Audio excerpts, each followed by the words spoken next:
Berlatar belakang di sebuah parkiran pinggir kota, carita ieu teh dimimitian dengan memperlihatkan sang tokoh utama dalam film ini, yaitu seorang wanita berkacamata bernama Rose. Ini si gelisna. Rose bekerja sebagai desainer sekaligus asisten manajer di sebuah perusahaan fashion modeling. Pada suatu hari ketika Rose akan berangkat bekerja mengendarai motor Vario kesayangannya, si Rose malah diudag alias dikejar oleh anjing tetangga hingga menyebabkan kekacauan di sekitar jalan, dan hal itu membuatnya harus telat sampai ke kantor. Are we adding something new? Akibat keterlambatannya, Rose mendapat tindakan buruk dari si bos yang bernama Gunter. Ini orangnya, di mana Gunter menghina Rose dengan mengatakan bahwa rancangan atau desain busana yang dibuat oleh Rose malah seperti wajah Rose. Secara tidak langsung, si Gunter juga menghina wajah Rose yang tidak cantik dan terlihat culun. Mendengar perkataan Gunter membuat para karyawan ikut mentertawai Rose. Namun di saat semua orang mentertawakannya, terdapat seorang model yang tidak ikut-ikutan mentertawakan dan sambil menatap Rose. Wanita itu bernama Chelsea, ya karena memang Chelsea ini merupakan teman dekat si Rose. Schadenfreude. Dankeschön, my sweet. Everyone, come close. A dark passenger who wants to... Singkat cerita, ketika jam makan siang berlangsung, terlihat Rose sangat lahap menyantap makanannya. Usut punya usut, ternyata si Rose ini merupakan seorang vegetarian, jadi ia hanya memakan sayuran dan buah-buahan saja. Alasannya menjadi vegetarian adalah untuk menjaga berat badan dan bentuk tubuhnya, ditambah tuntutan pekerjaannya juga. Tak berselang lama, Rose dihampiri oleh rekan kerjanya yang bernama Brad. Ini jelemana, tiba-tiba si Brad mengajak Rose untuk berkencan, karena memang nanti malam akan diadakan sebuah pesta di perusahaan tempat mereka bekerja. Yeah. Why don't you be my date? Ross? No, Rose. Yeah, I should be. I sent the list myself. Singkat cerita, malam pun poek. Terlihat Rose yang bahagia dan senang mengobrol dengan Brad hingga mereka berciuman di pesta itu. Kemudian Brad menawarkan dan akan mengambilkan minuman untuk mereka berdua. Ketika menunggu Brad mengambil minuman, lantas Rose pergi ke toilet terlebih dahulu. Dan ketika berada di dalam toilet, dirinya tak sengaja mendengar percakapan dari dua rekan kerjanya, di mana percakapan itu mengatakan kalau Brad mau mengajak Rose sebab si Brad dititah alias disuruh oleh si Chelsea. Mendengar perkataan itu, Rose pun langsung menghampiri si Chelsea dan menanyakan apakah benar Chelsea yang menyuruh Brad untuk menemaninya di pesta. Chelsea pun menjawab, iya, semua itu memang benar, bukan karena apa-apa. Si Chelsea hanya merasa kasihan kepada Rose. Apalagi Rose baru saja mendapatkan hinaan tadi pagi. Rose yang mendengar itu pun merasa sangat kecewa. Pada akhirnya ia pun langsung pergi dari pesta itu dengan mengendarai motor Varionya. Mungkin karena sangat kesal dan kecewa sehingga membuatnya tidak konsentrasi, Rose pun harus mengalami kecelakaan. Chelsea yang melihatnya hanya bisa berteriak dan merasa bersalah atas kejadian ini.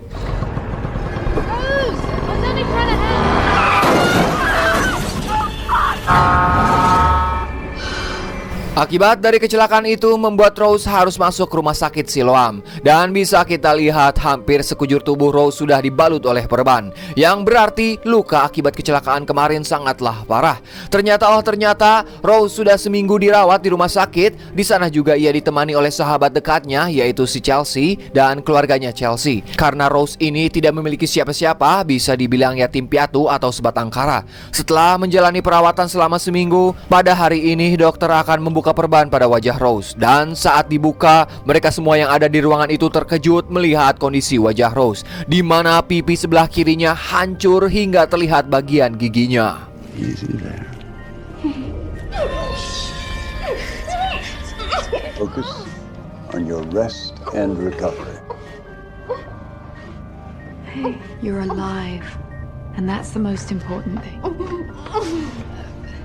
Bukan hanya di wajah Rose-nya saja, dirinya juga harus mengalami luka sobek pada perutnya. Setelah membuka dan mengganti perbannya, sang dokter pun mengizinkan Rose untuk kembali pulang. Lantas si Chelsea pun mengantarkan Rose ke rumah dan akan merawat Rose dalam beberapa hari ke depan. Ya, karena dirinya masih merasa bersalah. Di situ Chelsea menceritakan kejadian kemarin pada Rose. Ia juga memberitahu kalau posisi jabatannya di kantor sudah digantikan oleh pegawai baru. Kemudian Rose menatap ke arah cermin sambil perlahan membuka perban di wajahnya. Betapa sangat sedih dan kecewanya ketika Rose melihat wajah dirinya yang cacat dan juga terlihat menyeramkan. Rose pun akan berusaha menyembuhkan dan mengembalikannya seperti semula, bagaimanapun caranya.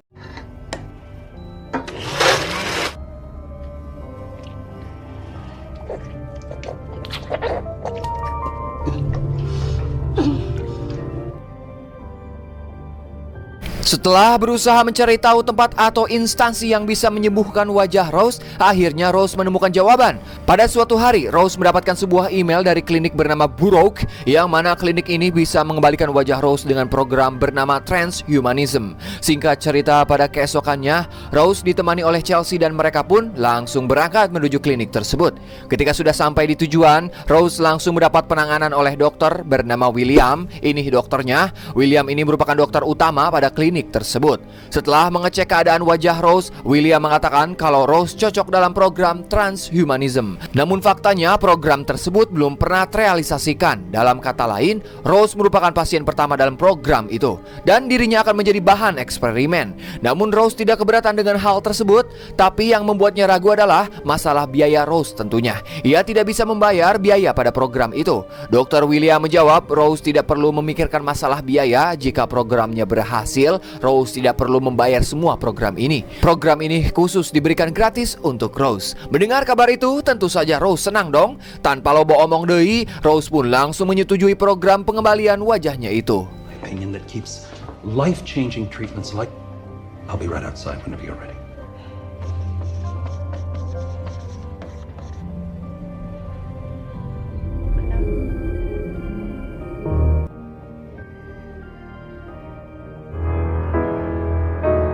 Singkat cerita deui, tibalah hari penanganan luka di wajah Rose. Terlihat Dr. William sedang bersiap-siap bersama beberapa asistennya. Namun yang aneh, mereka menggunakan pakaian berwarna merah pekat, tidak seperti kebanyakan tim medis yang identik dengan warna putih. Entah apa alasannya, yang pasti mereka malah terlihat seperti kelompok sekte menyeramkan. Setelah semuanya siap, operasi pun dilakukan, di mana Dr. William menempelkan implan pada pipi kiri Rose. Namun ada yang aneh pada implan tersebut. Terlihat seperti ada yang bergerak di dalam implan itu. Dan pada akhirnya operasi itu pun berjalan lancar tanpa ada sedikit pun kendala sampai selesai. Ketika Rose masih terbaring di ranjang dan belum sadar dari biusnya, Brad pun datang untuk menjenguk dan membawakannya bunga untuk Rose. Kemudian sebelum pulang, Dr. William terlebih dahulu mengajak Brad mengobrol sebentar di ruangannya. Entah apa yang mereka bicarakan. What? Interdependence. Life in all state always take. Setelah beberapa saat akhirnya Rose tersadar. Lantas ia pun langsung membuka balutan perban pada wajahnya di hadapan cermin. Betapa senang dan terkejutnya ketika Rose melihat wajahnya yang kembali normal seperti dulu dan tidak ada bekas operasi sedikit pun. Rose bahagia dengan wajahnya yang kembali sempurna. Namun di balik itu Rose merasakan seperti ada yang aneh pada pipinya. Akan tetapi Rose tidak mempedulikan hal itu. Nu penting mah banget aing kembali siga semula weh. Kemudian Rose berjalan ke kolam renang. Dan di kolam renang itu sudah ada seorang pria, kita sebut saja si Kanta. Tanpa menyapa atau kenalan terlebih dahulu, Rose langsung mencium si Kanta di kolam itu. Dan keanehan pun mulai terjadi di sini, di mana Rose bukan hanya mencium, melainkan menggigit mulut si Kanta hingga berdarah. I think I got up last night. The swimming pool? Kemudian Rose menceritakan kejadian itu pada Dr. William dan William menjawab kalau kejadian tersebut hanyalah halusinasi Rose saja, mungkin karena efek obat pasca operasi kemarin. Rose juga mengaku kalau nafsu makannya kini bertambah. Dirinya lebih sering merasa lapar dibanding sebelum menjalani operasi. Maka dari itu Dr. William memberikan beberapa obat dan suplemen berwarna merah untuk membantu proses pemulihan Rose. But you can schedule that on your way up. Our inner truths, desires, I feel strong, very strong. Even Pada akhirnya, Dr. William sudah mengizinkan Rose kembali pulang dan bisa menjalani aktivitasnya seperti biasa. Chelsea yang melihat wajah Rose juga sangat senang dan tak percaya wajah Rose bisa kembali sesempurna itu. Mereka merayakan kesembuhan dan keberhasilan operasi Rose di sebuah klub. Kebetulan di sana Rose bertemu dengan bosnya yaitu Gunter. Melihat keadaan dan penampilan Rose sekarang, Gunter terpukau karena sekarang Rose sangat berbeda. Bahkan Gunter memuji pakaian yang Rose pakai, dan pakaian itu Rose sendiri yang merancangnya. Melihat Rose yang semakin cantik, Gunter pun mengajak Rose kembali bergabung dengan perusahaannya. Rose sangat menikmati pesta di malam itu hingga ia bercumbu dengan seorang pria. Kita sebut saja pria itu si Asep. Di sini keanehan kembali terjadi. Lagi-lagi Rose menggigit pria itu dan mencakar perut Asep hingga sobek. Keesokannya saat Rose terbangun, ia mengira kalau kejadian semalam hanyalah halusinasi sama seperti yang terjadi di klinik. Kemudian Rose langsung meminum obat dan suplemen merah yang diberikan oleh Dr. William.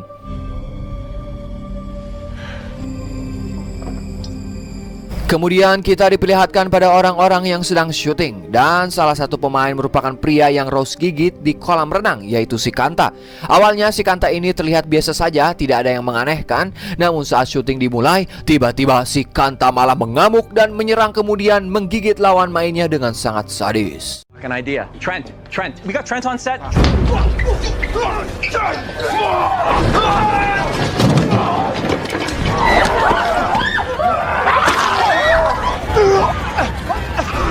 Sementara di sisi lain, ketika Rose sedang menggambar rancangan gaun, tiba-tiba ia merasa sangat lapar. Kemudian ia pun segera meminum suplemen yang diberikan Dr. William. Namun suplemen itu tidak berpengaruh. Malah Rose merasa semakin lapar. Kemudian Rose mencoba ke dapur dan membuka kulkasnya, siapa tahu ada makanan. Dan ia menemukan sepotong daging. Tanpa loba omong, ia pun langsung memakannya mentah-mentah. Padahal yang kita tahu, Rose ini tadinya merupakan seorang vegetarian. Namun entah kenapa ia mau memakan daging itu. Namun sepotong daging tadi masih belum bisa menghilangkan rasa lapar yang menyerang Rose. Ia bingung harus bagaimana dan harus makan apa. Please pick up. Setelah itu Rose mencoba berjalan-jalan keluar rumah. Kemudian ia melihat seorang pria yang tengah berada di dalam mobil. Lantas Rose mencoba mendekatinya dan mulai menggoda pria tersebut. Tiba-tiba Rose menggigit leher pria itu dan menyedot darah yang keluar dari lehernya. Singkat cerita, pada keesokannya ketika sudah terbangun dari tidurnya, Rose melihat terdapat noda darah pada mulutnya. Disinilah Rose baru sadar kalau keanehan yang selama ini ia lakukan bukanlah halusinasi, melainkan memang benar terjadi. Maka dari itu ia akan kembali ke klinik dan meminta petunjuk atau bantuan kepada Dr. William tentang keanehan yang terjadi pada dirinya. Sesampainya di klinik, Rose langsung menceritakan semua yang terjadi. Rose yakin kalau semua ini bukanlah halusinasi. Namun jawaban Dr. William masih sama dan ia yakin kalau Rose hanya berhalusinasi saja. Ternyata si Kanta juga masih berada di klinik itu. Kini si Kanta sudah berubah menjadi seperti monster dan menyerang siapa saja yang ada di hadapannya. Bahkan yang lebih parah dan mengerikan, para korban yang terkena gigitan itu melakukan hal yang sama. Yang berarti ini semua adalah semacam virus yang bisa menular pada semua orang lewat gigitan seperti zombie. Pada keesokan hari, akhirnya Rose sudah mulai kembali bekerja di perusahaan lamanya. Pada hari itu, Rose berhasil menyelesaikan beberapa rancangan busana. Dan rancangannya kali ini mendapatkan apresiasi dari si Gunter. Gunter memuji hasil karya Rose yang luar binasa. Dan desain yang digambar oleh Rose identik dengan warna merah darah. Tak berselang lama, Brad mendatangi Rose untuk mengajaknya makan siang. Mereka pun makan berdua di sebuah restoran. Saat itu, Rose mempunyai niatan akan menggigit Brad, namun ia masih kuat menahan. Hingga dirinya harus menggigit lidahnya sendiri. Kemudian Rose segera pergi ke toilet. Dan di sini ia terkejut melihat pada mulutnya telah tumbuh taring-taring kecil. Menyadari hal itu, Rose pun segera mengajak Brad kembali ke kantor. Namun saat akan pergi, tiba-tiba seseorang menerobos jendela dan menyerang Rose. Pria tersebut adalah pria yang Rose gigit saat di dalam mobil tempo hari.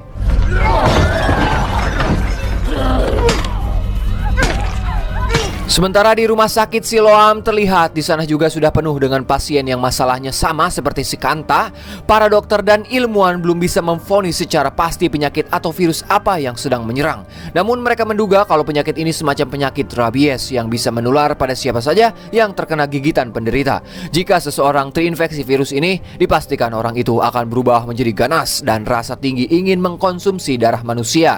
Dengan begitu, mereka akan saling menggigit satu sama lain hingga virus semakin semakin menyebar luas. Kemudian di tempat lain, Rose yang akan pulang ke rumahnya sempat terjatuh karena rasa lapar yang sangat tak tertahankan lagi. Kemudian seorang pria yang melihat Rose terjatuh, ia pun mencoba membantu Rose. Namun tiba-tiba Rose berubah menjadi monster dan menyerang pria tak bersalah yang berniat menolongnya. Kemudian Rose berhalusinasi di mana dirinya sedang berada di sebuah klinik dengan para perawat yang bertingkah aneh di sekelilingnya. Para perawat itu memakaikan baju berwarna merah kepada Rose, seperti baju yang digunakan Dr. William dan asistennya saat operasi.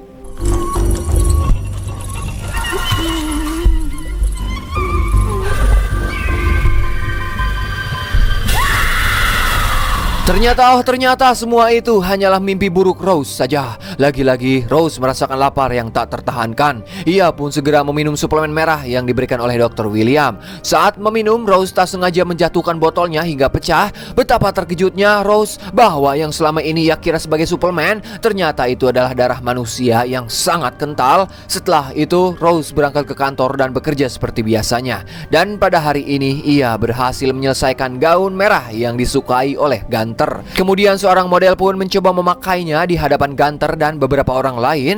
Betapa senangnya si Gunter ketika melihat busana buatan Rose yang terlihat sangat mewah. Maka dari itu Gunter pun akan memamerkannya di acara fashion show malam nanti.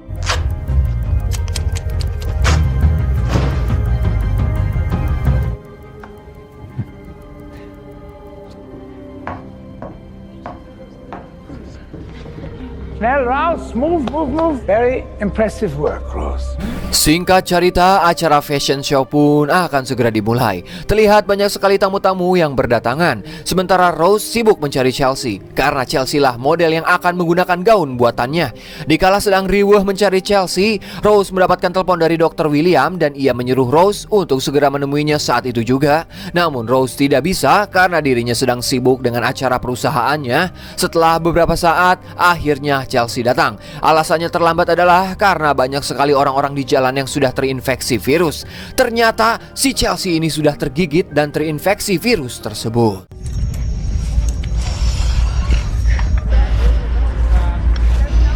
Ketika berada di luar gedung, terlihat Rose sudah tidak kuat lagi menahan rasa laparnya sehingga membuat dirinya terjatuh.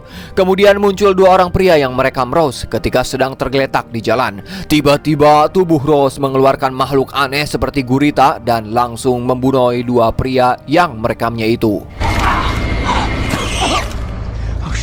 Tak berselang lama, Brad melihat Rose yang tengah tergeletak. Lantas, ia pun langsung membawanya masuk kembali.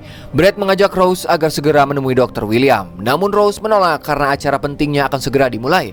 Setelah beberapa saat, akhirnya acara pun dimulai. Terlihat para desainer dan model saling memamerkan karya mereka.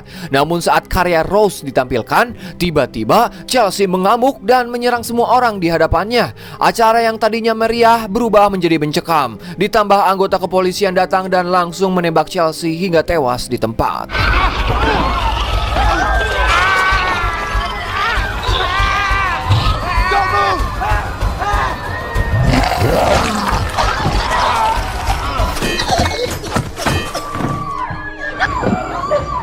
Setelah kejadian itu, keesokannya Brad membawa Rose bertemu dengan Dr. William. Akhirnya William jujur kalau keanehan yang selama ini Rose alami bukanlah halusinasi, melainkan kenyataan. Rose yang mendengarnya pun kaget dan merasa sangat sedih. Kemudian Dr. William membawa Rose dan Brad ke suatu ruangan.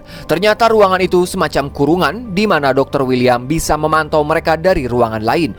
Dan selama ini William telah menyuruh Brad untuk terus memantau pergerakan Rose. Jika kalian ingat di mana adegan saat Brad diajak masuk ke ruangan oleh Dr. William, nah ternyata mereka sedang membicarakan keadaan Rose jika suatu saat bakal terjadi seperti ini. Dalam artian mereka telah bekerja sama. Rose. Rose yang mengetahui hal itu sangat kecewa dan marah kepada Brad. Akibatnya si Rose tidak akan mempercayai Brad lagi. Kemudian William menyiramkan darah kepada Brad dengan tujuan supaya memikat perhatian makhluk lain yang berada di sana. Ternyata di ruangan itu terdapat sosok monster yang menyeramkan, dan monster itu merupakan istri dari William sendiri. Jadi William menjadikan istrinya sendiri sebagai bahan percobaan. Pada saat itu istrinya sedang mengidap penyakit kanker. Awalnya William yakin bisa menyembuhkan penyakit istrinya. Namun ternyata eksperimennya malah merubah istrinya sendiri menjadi monster mengerikan.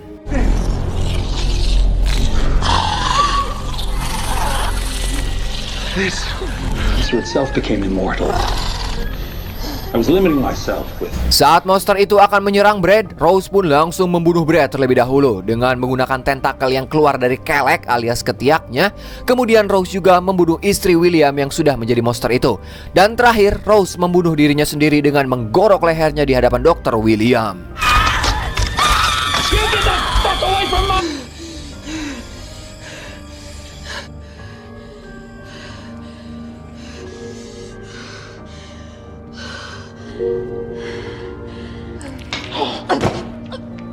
Adegan terakhir pun memperlihatkan si Dr. William yang sedang menyiapkan makanan menggunakan darah. Untuk siapakah makanan itu? Dan ya, makanan itu ternyata untuk Rose.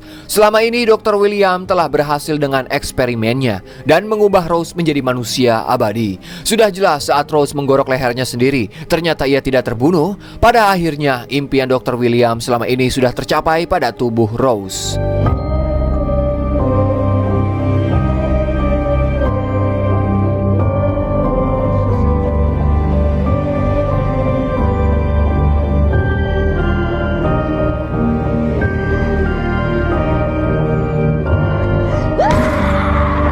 Dan film pun anggesan.